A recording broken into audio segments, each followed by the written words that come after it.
So in this conference, we are trying to capture the role of innovation in advancing African economies. My role was essentially to share research that the bank has done in this area, linking knowledge, innovation, and research with capacity to remain competitive in the global economy and also enhance productivity in Africa. It was a very rich and sometimes provocative discussion.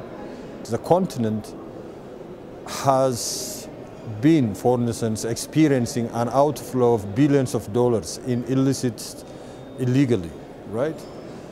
And yet people talk about the role of aid.